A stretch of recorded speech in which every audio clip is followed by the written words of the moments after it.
Bagaimana kabarnya hari ini? Luar biasa. Luar biasa ya. Yesus kita sungguh dahsyat, sungguh luar biasa. Amin. Haleluya. Mungkin Bapak Ibu belum kenal saya ya. Saya juga belum kenal Bapak Ibu.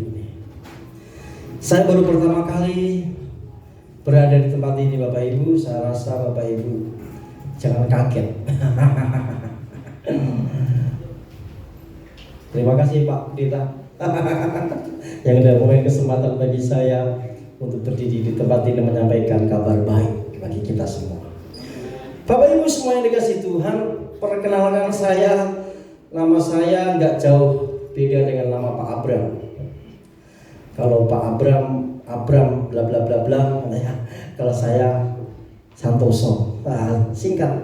Ada kepanjangannya, cuma kepanjangannya itu jarang saya pakai. Karena kepanjangannya itu terlalu berat bagi hidup saya. Karena kepanjangannya itu nggak sesuai dengan diri saya kecil begini kan. Kalau namanya panjang itu kayak nggak sesuai gitu loh ya. Nah, istri saya satu ada di depan bersama anak-anak saya ada 3, Bapak Ibu, yang satu nggak ikut. Ya. Saya tinggal nggak jauh dari rumahnya Pak Abram, hanya berseberang-seberangan aja, hanya dibatasi tembok perumahan aja. Yaitu di Dugo Jambrut. Tapi yang luar biasa Bapak Ibu lihat nggak saya sama Pak Abram ini sama? Beda atau sama? Sama hitam. Cocok Pak. Bener. Kenapa Bapak Ibu? Saya sama Pak Abram ini itu satu kampung. Hanya beda RT. Kalau saya RT 1, Pak Abram RT 3. Kalau saya anak sebelah selatan, mati. Halo. Oh iya, nah. Makanya kalau hitamnya sama, kelingnya sama, pas, cocok. Waktu masih bujangan, kerjaan kami ini tidur dalam gereja. Kalau Bapak di kampung kami kan kalau ada kayak apa namanya, entah 17 Agustus, entah apa gitu ya.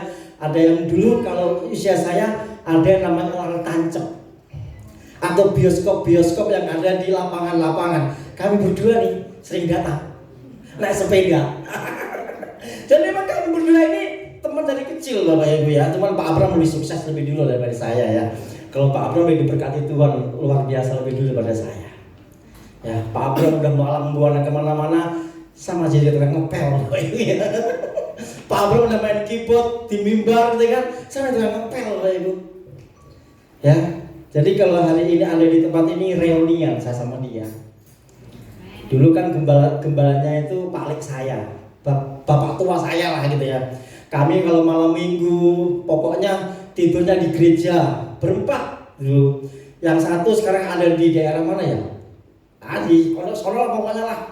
Yang di Bekasi ada saya sama Pak Abram. Ya kan? Ketemu di sini. Luar biasa kan? Rencana Allah itu luar biasa. Amin. Makanya Bapak benar, kelingnya sama. Memang dia rasa panas banget.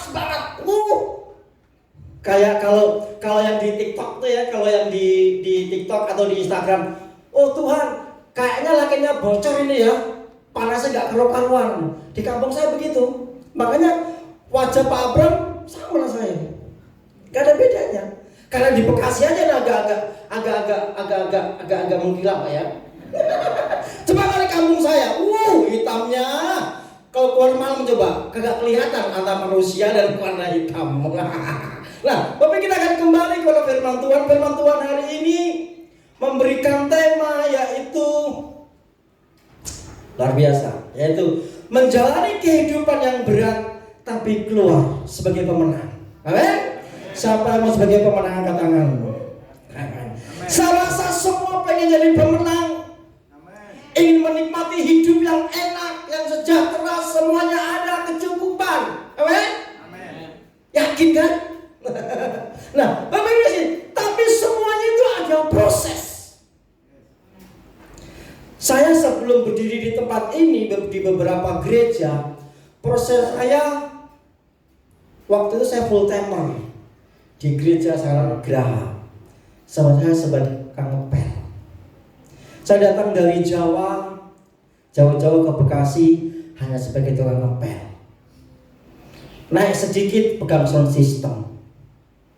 Nah kan? Prosesnya nggak cepat, lama Bapak Ibu. Bapak Ibu lagi beribadah, lagi tepuk tangan, lagi nyanyi-nyanyi sukacita gitu kan. Gembalanya bilang, San, ya Pak, itu ada agak kotor di pel, saya ambil pel. Naik lagi sedikit, jadi singer. Singernya waktu itu kita masih masih sering ke, entah itu di Pondok Gede, entah itu di Karawang, masih jauh-jauh Bapak Ibu. Pak Abram udah main keyboard, saya masih singer. Ya kan? Naik sedikit audisi jadi worship leader. Kagak diterima, kagak lulus katanya. Ya kan? Audisi lagi di Cibitung, puji Tuhan alhamdulillah diterima. Meskipun kecil-kecil begini, kalau nyanyi ya bisa lah, gitu kan. Ya lumayan lah, kalau cuma untuk menyenangkan hati Tuhan, saya pikir nggak palas-palas amat, gitu kan. Nah dari situ proses saya terus berjalan dalam kehidupan saya. Proses demi proses saya selalu lalui. Saya menjadi full timer di gereja yang dimana saya tempatin itu kurang lebih 12 tahun. Saya harus tinggalkan kenyamanan itu. Gembala saya belum pakai AC, saya tidur pakai AC. Gembala saya pasti pakai kipas, saya tidur di gereja pakai AC. Kenapa? Gereja kan semuanya pakai AC kan? Ngapain saya tidur panas-panas? Enak aja, tukang ngepel tidur panas-panas, enak di lu gak enak di gua. Jadi kalau malam saya pasangin AC aja, ada 5 apa 6 saya pasang semua udah. Kayak kutub selatan, dinginnya. Kok AC mahal? Biarin, bukan saya yang bayar ini. Masa tukang ngepel udah kerjanya susah, ya kan? Kerjanya yang paling rendah dihina-hina, masa tidur kepanasan? Sorry ya, pakai AC saya. Gembala saya masih pakai kipas, saya tinggalkan. Tak mudah. Masuk dalam dunia yang baru itu tak mudah. Saya jatuh bangun, makan pun gak sanggup. Istri saya waktu itu masih kerja. Istri saya kerja, saya pengangguran, ya kan? Makan gak sanggup. Tetapi saya punya Tuhan yang luar biasa. Amen. Yang sanggup mengubah kehidupan saya. Kakak saya udah sukses, adik saya udah sukses. Adik saya yang paling kecil yang dapat marga silalahi, ya kan? Sukses, kaya. Mereka punya mobil semua. Saya masih pakai motor smash yang warna biru. Ingat ya? Kalau ada motor lewat warna biru smash, ingat waktu nasib saya seperti itu tuh. Setengah 12 malam kempes di tengah jalan yang jauh dari mana-mana. Rasanya hati ini sakit. Namanya perempuan hanya bisa wek. Saya dengerin aja udah. Salah sendiri, kenapa gak diganti ban? Begini. Sepanjang jalan ngoceh. Tapi saya dengerin aja. Saya kata, Tuhan, ini lagu terindah dalam hidup saya. Sepanjang jalan Bapak Ibu, setengah 12 malam, mau tambal ban, semuanya tutup, duit pas-pasan. Tapi Tuhan menyertai hidup saya, indah pada waktunya. Amen. Sebelum sama-sama firman Tuhan, saya diproses Tuhan sungguh luar biasa Bapak Ibu. Pernah waktu anak saya yang pertama ini, waktu hamil anak yang pertama ini, itu anugerah. Pada suatu saat istri saya ini hamil, mungkin masuk yang ke-6 atau yang ke-7. Pak, saya pengen makan muntah. Kalau itu kalau mau ke restoran 99 itu ada yang namanya muntah. Harganya waktu itu hanya 15.000. Kecil kan? Kalau sekarang mah nggak kerasa lah 15.000. Ya. Saya bilang gini, Mah, mau apa? Mau muntah. Aduh Tuhan, gimana cara belinya? Saya nggak punya duit. Mah, mama di rumah aja, saya tak pergi doa di gereja. Karena waktu itu saya sebagai full timer buka pintu gereja, tutup pintu gereja. Datang paling awal, pulang paling belakangan. Doa dimulai, naikkan pujian, semua hamba-hamba Tuhan menyanyi, menyembah luar biasa. Sampai gitar, hadirat Tuhan luar biasa. Saya pikir sama Tuhan, di rumah istri saya menantikan saya untuk bangun tahu. Hanya seharga 15.000. Satu persatu tinggalkan gereja. Tinggal saya sama salah satu teman saya berdua. Tidak ada satupun hamba Tuhan yang digerakkan untuk memberkati saya. Apakah Tuhan pelit? Enggak. Apakah Tuhan jahat? Enggak juga. Tuhan memproses hidup saya supaya saya bergantung sama Tuhan.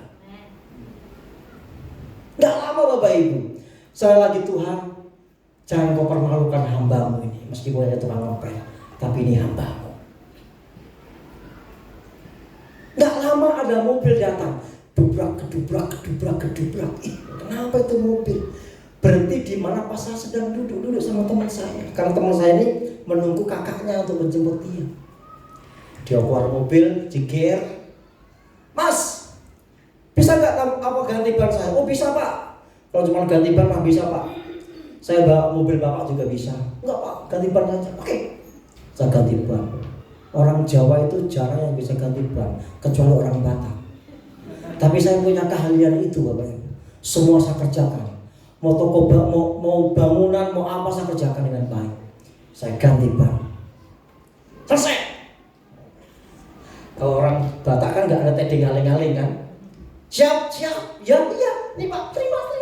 Kalau saya nggak usah Pak. Dalam hati saya, ini berkat Tuhan. Ini mah nggak usah Pak.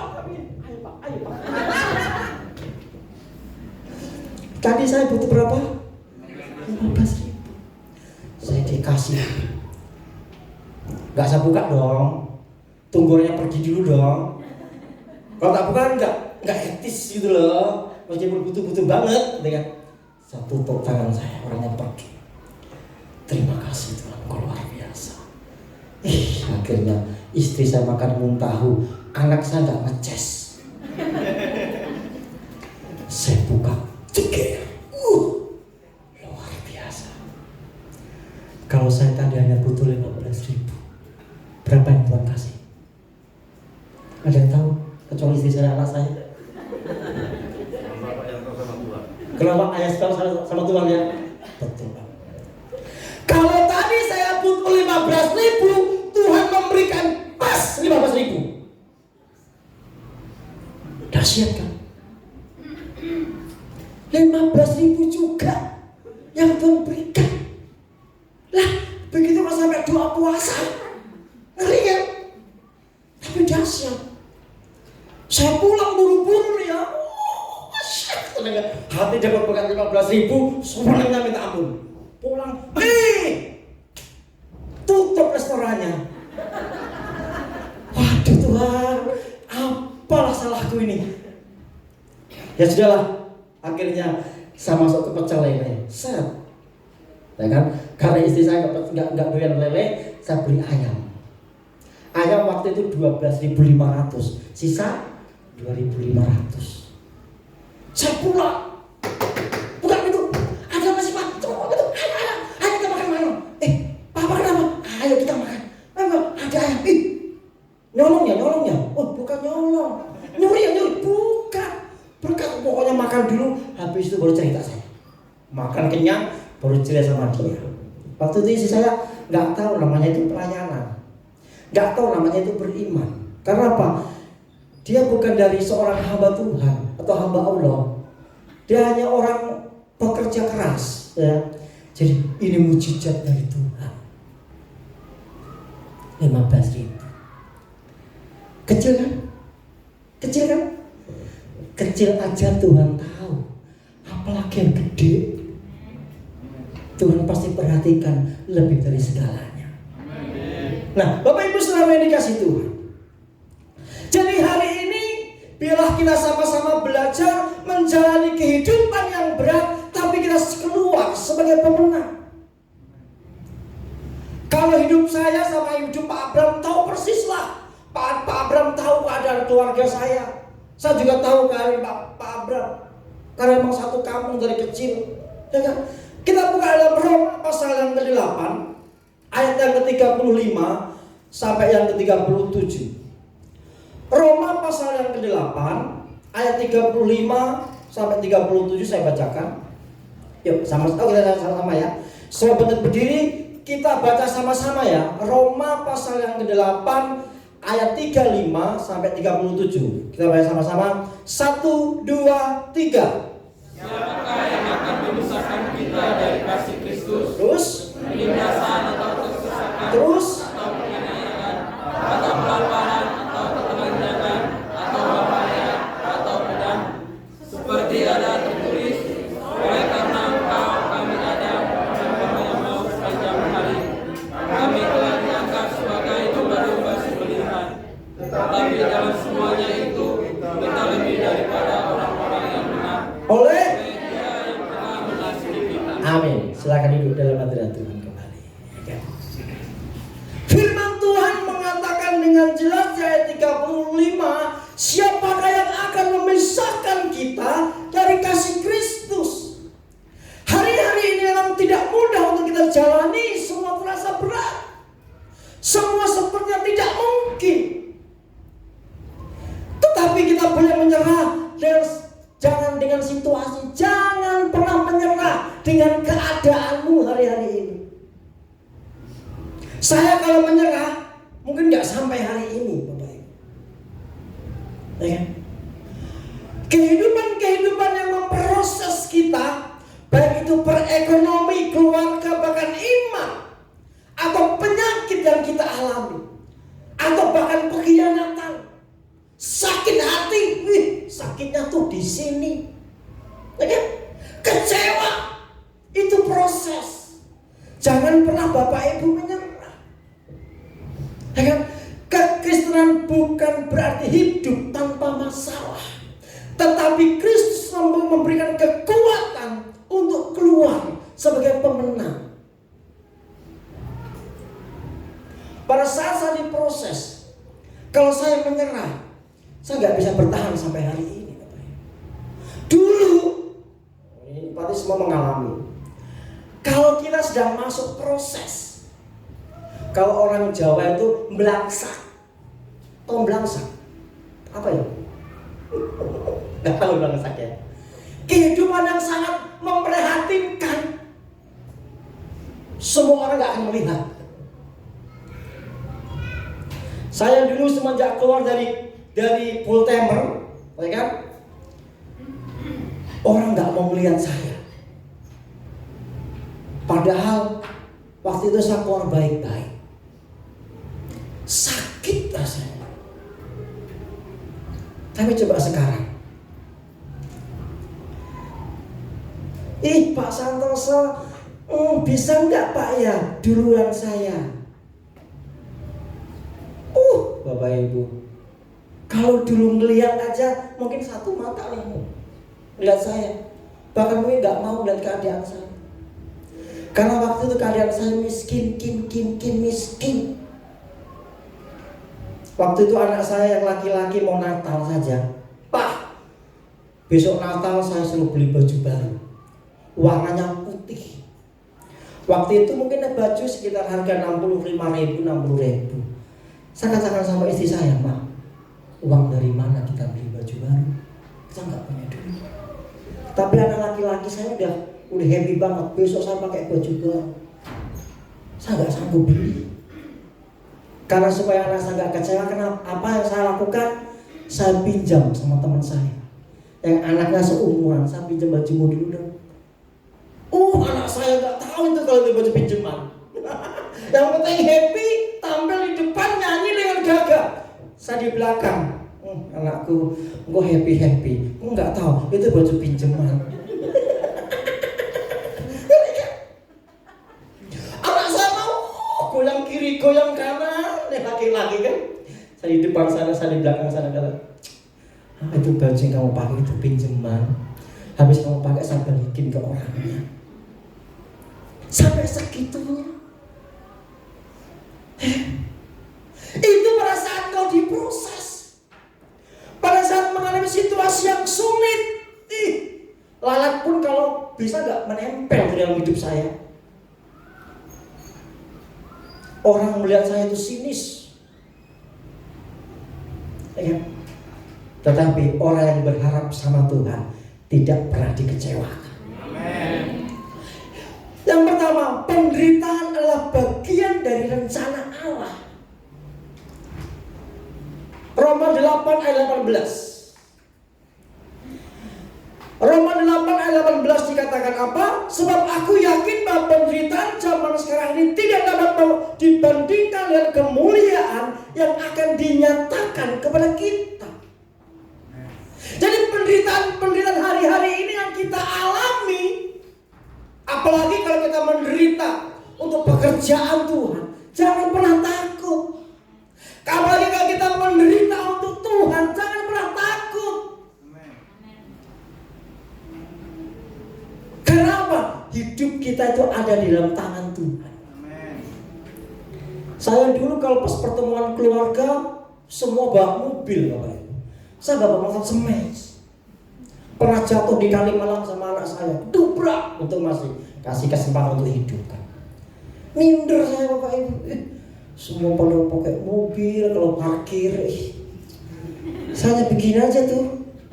Kapan Tuhan saya menikmati berkat-Mu? Meskipun saudara kandung gitu kan ada yang lu miskin gitu kan. Di mana-mana mah di sini mah enggak ada. Di Solo no adanya. Miskin. Tetapi oleh karena saya mengasihi Tuhan, saya ngepel gereja hati senang. Oh, dengan segenap hati. Saya ngelap apa dengan segenap hati. Itu semuanya diperhitungkan oleh Tuhan. Saya dulu waktu di Bultemer, Bapak Ibu, jadi tukang ngepel ya, jemputin anak sekolah minggu ya, asisten gembala ya, ada yang sakit ya, saya datang, ada yang mati apalagi nomor 1. Cuman bikin lubang orang mati saya nggak kerjakan, kan itu bukan kerjaan saya. Semua saya kerjakan dengan senang hati. Nah, kalau saya sampai sekarang diberkati Tuhan, itu karena saya melakukannya dengan senang hati. Amen. Jadi kalau Bapak Ibu di tempat ini ada yang gak pas, ya dibetulin lah. Lakukan dengan segenap hatimu. Semuanya itu diperhitungkan oleh Tuhan. Amen. Nah, Bapak Ibu dikasih Tuhan. Tadi yang pertama, penderitaan adalah bagian dari rencana Allah. Jadi di saat kita mengalami suatu penderitaan, tantangan, himpitan, masalah yang kita hadapi, jangan pernah gentar, jangan pernah mundur. Karena apa? Saat Yusuf di penjara, dia sebelum jadi penguasa di Mesir, dia di penjara lebih dulu. Amin. Daud sebelum jadi raja, dia dikejar-kejar sama Saul, mau dibunuh. Sulit kan? Nah, Daniel masuk ke gua singa, ya kan?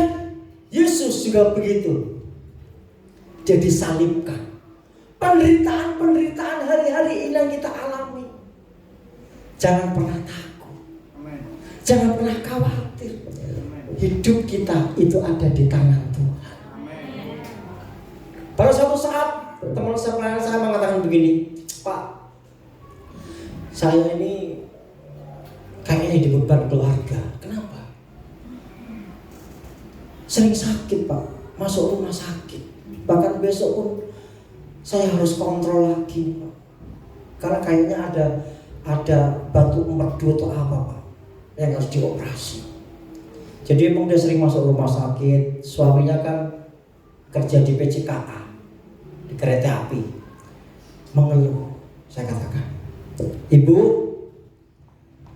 segala sesuatu yang terjadi itu ada tanggal expirednya. Jadi kalau hari ini engkau menderita, nggak selamanya engkau akan menderita. Amen. Kalau hari ini dikucilkan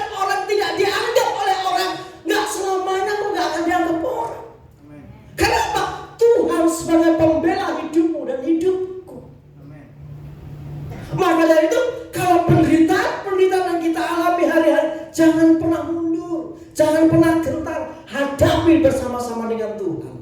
Amin. Tapi yang dikasih Tuhan. Yang kedua, tantangan tidak bisa memisahkan kita dari Kristus. Saya dulu pada tahun berapa ya, sebelum COVID lah, saya bersama istri saya, karena saya udah gak sanggup lagi hidup di Bekasi, saya mau pulang kampung. Saya lihat dengan orang tua saya, orang tua sibuk mencari memindahkan sekolah anak saya, orang tua sibuk mencari kios kecil-kecil untuk usaha saya.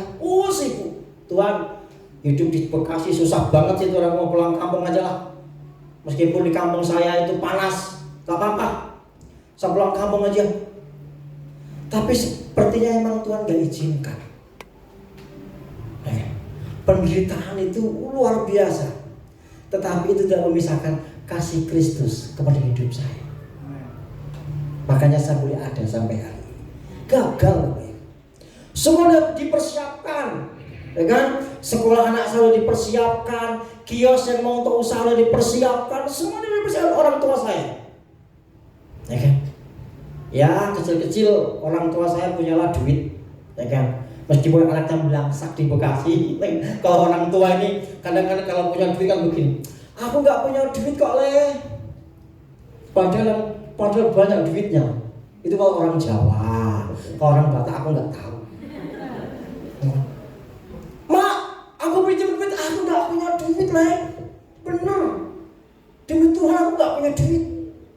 Padahal duitnya dipinjem-pinjemin ke orang tuh banyak. Kalau sama anak, pelit. Itu orang tua saya. Kalau orang tua bapak ibu beda lagi, ya kan? Nah, tapi jangan pernah kita menyerah. Tantangan tidak bisa memisahkan kita dengan kasih Kristus. Roma 8 ayat 35 dikatakan, siapakah yang akan memisahkan kita dari kasih Kristus? Penindasan, atau kesesakan, atau penganiayaan, atau kelaparan, atau ketelanjangan, atau bahaya, atau pedang? Semuanya itu tidak bisa memisahkan kasih Kristus kepada kita. Kita ini biji mata Tuhan yang senantiasa dihargai, dipelihara oleh Tuhan. Jangan takut. Kalau orang di sekelilingmu mengucilkan hidupmu, jangan pernah takut. Nih, udah pernah ngalami. Dulu rumah saya sering didatangi debt collector. Begini-begini kecil-kecil juga wakil gembala. Tapi kalau rumah didatangi debt collector, wakil gembala rumahnya didatangi debt collector, malu gak itu? Malu banget. Rumah saya ditempel pengawasan dengan Bank BTN.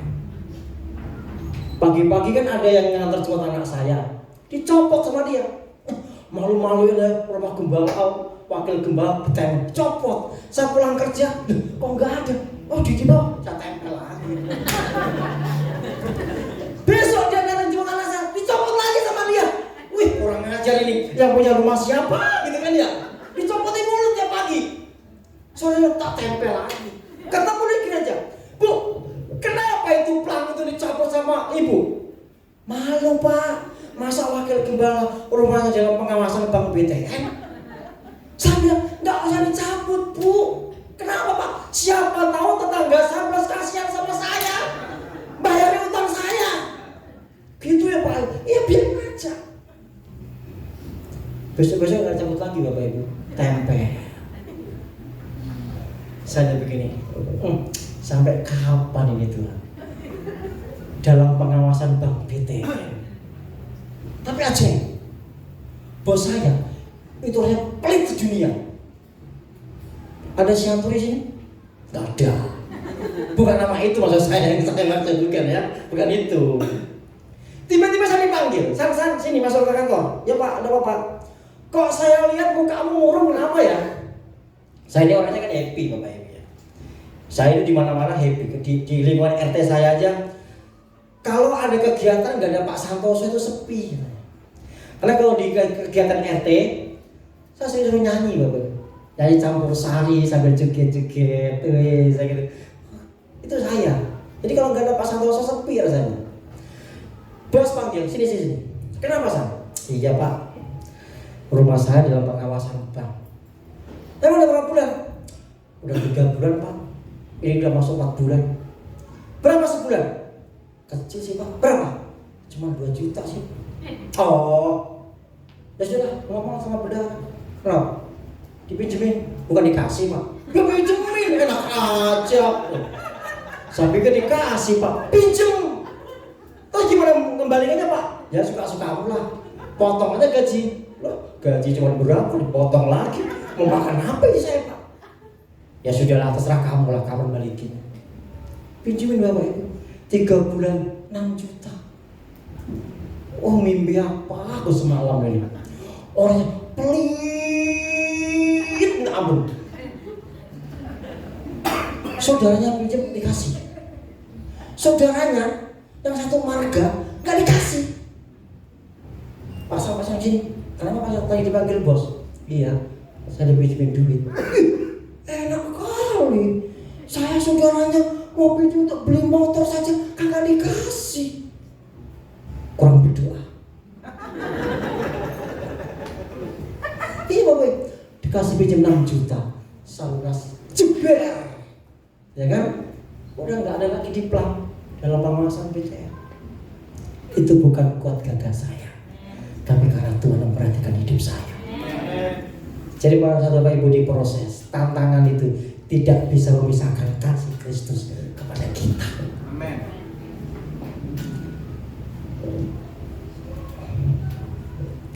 Bapak Ibu yang dikasih, yang ketiga, kita lebih dari pemenang. Amin. Roma 8 ayat 37 dikatakan di sini, tetapi dalam semuanya itu kita lebih daripada orang-orang yang menang oleh Dia yang telah mengasihi kita. Bukan tanpa masalah, tetapi saat di dalam masalah kita tidak runtuh, kita tidak menyerah, kita tetap percaya, kita tetap setia. Yang terakhir ini loh, pada saat masalah itu datang, pada saat proses itu ada dalam setiap kehidupan kita yang sulit, apakah kita tetap setia kepada Tuhan? Seringkali kita gagal di sini, seringkali kita nggak setia. Maka dari itu proses akan terus berlanjut. Kenapa? Tidak setia. Saya dulu sampai jualan Bapak Ibu. Saya itu dulu jualan bantal, kasur, spray, bak mobil di daerah Jamrut, Mutiara Gading, Cikarang, Gor Bekasi, sampai Cakung, Cawang. Semua saya jalan. Pada saat itu saya mengatakan begini, untuk apalah pelayanan, gak ada artinya. Putus asa. Kalau orang masih di mimbar, hormat, luar biasa. Tapi pada saat kita keluar mimbar, ya kan? Kita dianggap orang yang gak berarti lagi. Dibecek-becek. Itu saya alami. Teman dekat aja pada ngilang. Iya. Dulu pada saat saya masih pelayan, banyak teman dekat. San, tolongin ini dong. Lambat turun genteng, tak apa. Tolong jemput anak saya dong. Tapi setelah saya keluar dari pelayanan, pada kabur semua. Manusia itu kasihnya terbatas.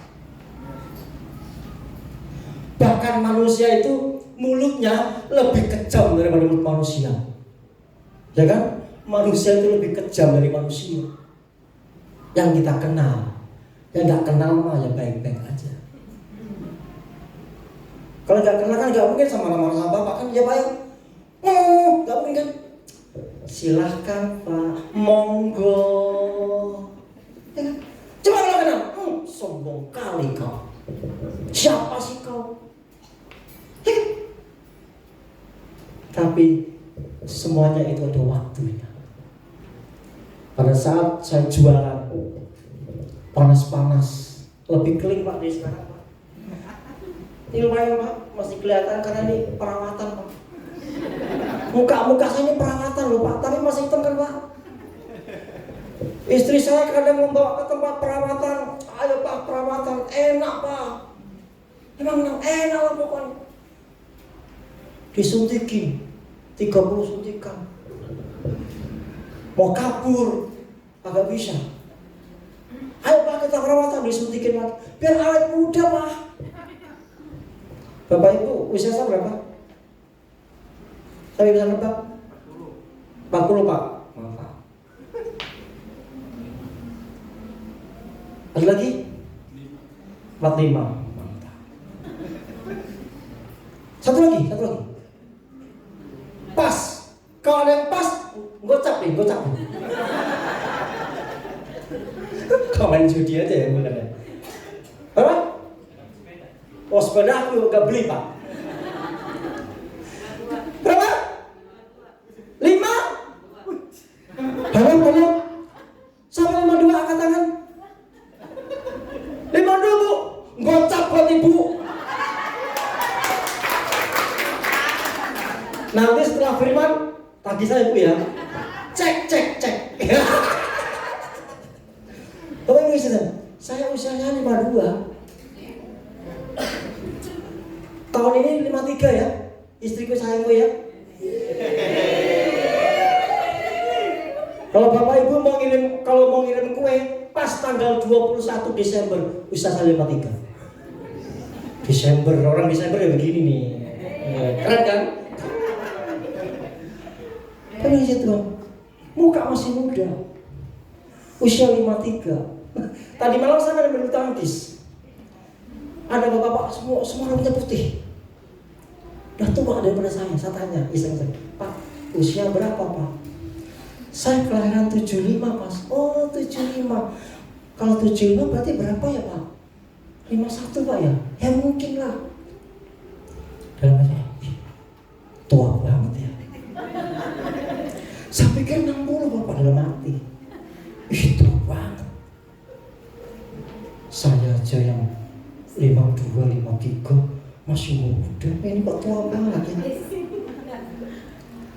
Dalam Tuhan, muka selalu muda. Amin. Mantap kan? Makanya saya itu nempel.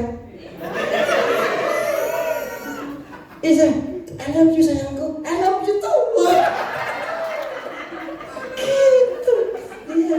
Saya nggak boleh jauh-jauh sama istri saya. Karena cari yang model begini agak ada di dunia. Cuma satu doang nih modelnya nih. Itu semua anugerah Tuhan. Itu semua karena saya senantiasa bertahan dalam persoalan. Berapa kali istri saya mengajak saya ke Israel, saya nggak mau. Nama saya kan Santoso kan. Dulu Bapak Ibu masih ingat ada teroris namanya Santoso? Makanya saya nggak berani ke Israel, aku ditangkap. Udah 2 kali, ayo Pak lah kita ke Israel Pak. Kita waktu itu mau ikut ke GSJS yang di Surabaya. Sangat sering ke Surabaya, kalau saya ke Surabaya. Mama enak. Nanti mama jalan-jalan ke Israel, saya masuk sel. Gara-gara nama saya Santoso. Takut saya kan. Ayolah Pak, ayolah. Nanti deh, saya pikirin dulu, saya bergumul. Ya sudahlah, tahun 2025 ini kita ke Jepang dulu deh. Biar apa namanya? Apa tuh? Kecil. Paspor itu ada stempelnya. Masa kita udah buat dari semenjak corona sampai sekarang belum ada stempel. Ya sudah, ayolah ke Jepang. Kapan? Desember. Mantap. Jadi Desember besok doakan saya supaya saya gak ditangkap. Saya tanggal 23 ke Jepang. Pertama kali saya ke luar negeri. Saya kalau bahasa Inggris tau lah dikit-dikit, cuma yes no doang. Yang lainnya nggak paham, ya kan? Nah, cuma saya takut Pak, kita transit ke Singapura. Aduh, janganlah ke Singapura ketat. Terus kemana? Ke Bali aja transitnya. Kalau ke Bali naik Garuda kan langsung Jepang, nggak perlu ditanya-tanya pakai bahasa Inggris gitu kan ya. Kalau ke Singapura kan masuk itu ditanya-tanya bahasa Inggris. Sudah ke lewat Bali saja, lewat Bali. Doakan aja supaya nanti tahun depan saya balik ke sini lagi ya. Takutnya 2-3 pergi, tahun baru nggak balik-balik gitu kan. Jadi doakan Bapak Ibu. Nah, terus Tuhan memang berkati saya begitu luar biasa Bapak Ibu. Saya dulu waktu mau beli rumah aja susahnya minta ampun. DP 30 juta aja. Tuhan, susah. Tapi buah kesetiaan, buah ketaatan, dan senantiasa mengasihi Tuhan, berkat Tuhan ada aja. Tahun ini saya diberkati Tuhan dengan luar biasa, yang nggak pernah saya pikirkan. Kalau dua sebagai tukang ngepel, ya kan? Kalau Desember begini, Desember besok itu tukang ngepel itu pesta. Semua salam tempel, ya kan itu full temper kan. Pak Santoso Tuhan memberkati, saya buka, 100.000, 50.000, ya kan? Saya pulang, Tuhan senangnya minta ampun. Tapi dengan kesetiaan saya keluar sebagai pemenang. Tahun 2025 ini saya nggak pernah pikirkan, ya kan? Saya diberi kemurahan Tuhan. Saya beli apartemen di depan Sumarekon. Cash, bukan cash, apa namanya? Cash keras. Biasanya kan nyicil kan, 10 tahun. Enggak, cash keras. 5 bulan lunas. Awal Desember itu udah ditempati. Dulu tukang ngepel, naiknya semes, makan aja susah. Kok bisa? Bisa, karena saya punya Tuhan yang luar biasa. Nah, kalau berkat Tuhan melimpah atas hidup saya, Bapak Ibu kalau mengasihi Tuhan setia, tidak pernah mundur, berkat yang sama juga akan Bapak Ibu terima. Jangan pernah takut. Dulu kakak saya, adik-adik saya semua udah sukses di luar, punya mobil, punya rumah masing-masing. Saya masih menjadi apa? Kontraktor. Kontrak sana, kontrak sini. Yang lain udah beli rumah gede-gede, tanah berapa? 110, tanah berapa? 100 sekian. Saya masih kontrak RSSSS. Makan susah. Susah-susah sekali. Tapi Tuhan bisa melimpahkan berkatnya atas hidup saya. Maaf, bukannya sombong.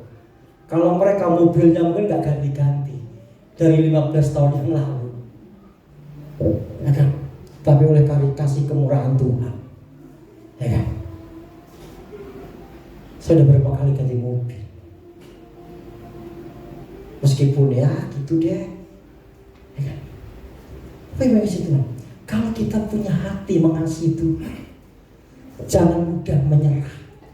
Tuhan itu memperhatikan hidup dan hidupku. Orang kecil begini dulu mah gak ada artinya di depan banyak orang. Tapi Tuhan perhitungkan. Amin. Nah, Bapak mengasihi Tuhan. Yang pertama tadi kan yang apa?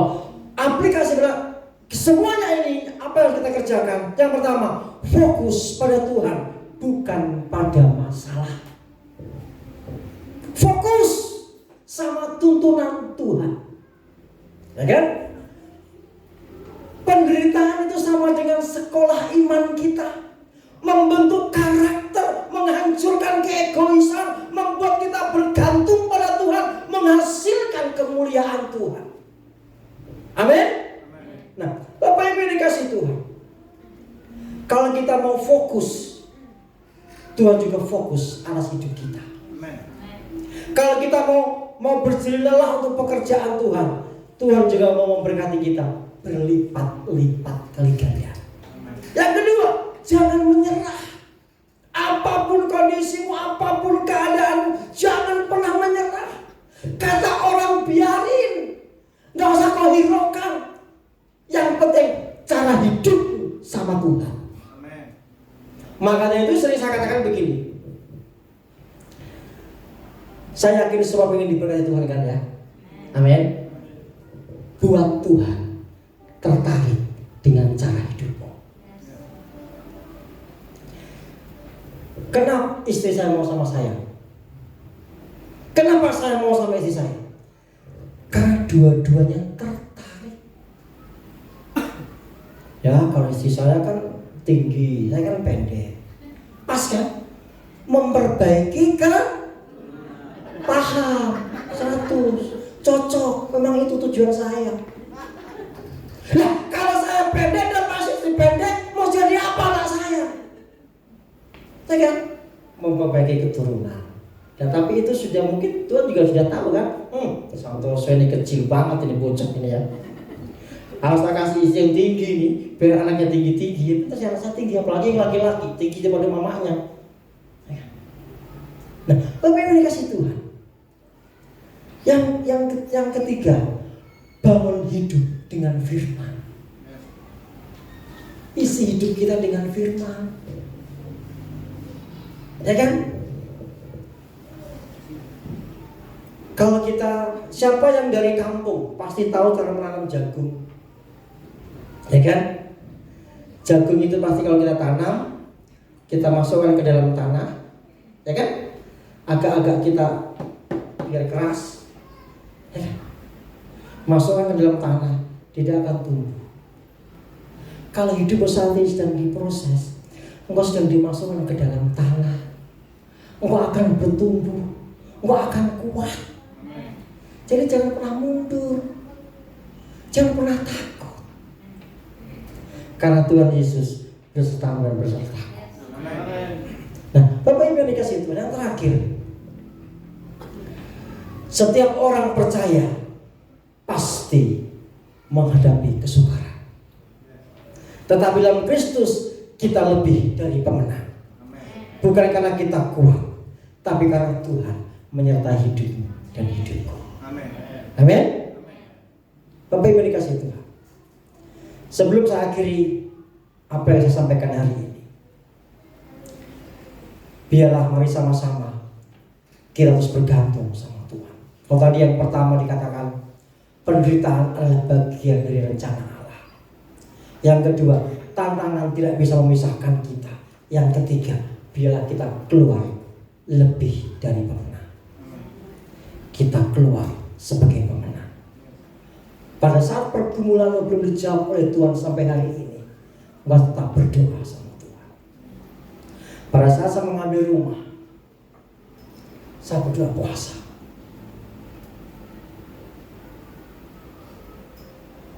Saya pengajuan ke bank, saya doa puasa. Saya menunggu telepon dari bank. Bank telepon, halo, dengan Pak Bambang Santoso. Oh iya betul Pak, saya dari Bank BTN Pak. Oh iya Pak, bagaimana?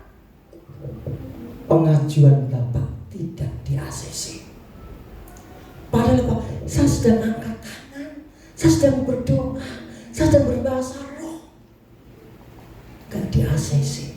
Sakit gak di sini? Sakit. Tapi Tuhan punya cara yang lain. Tuhan tidak pernah gagal akan setiap rencananya atas hidup kita. Saya berdoa lagi, saya berpuasa lagi, sampai 3 kali baru di ACC. Jadi kalau hari ini hidupmu susah, hidupmu berat, ada penderitaan, jangan pernah menyerah. Tuhan selalu menyertai hidupmu dan hidupku. Amin. Yuk sama-sama kita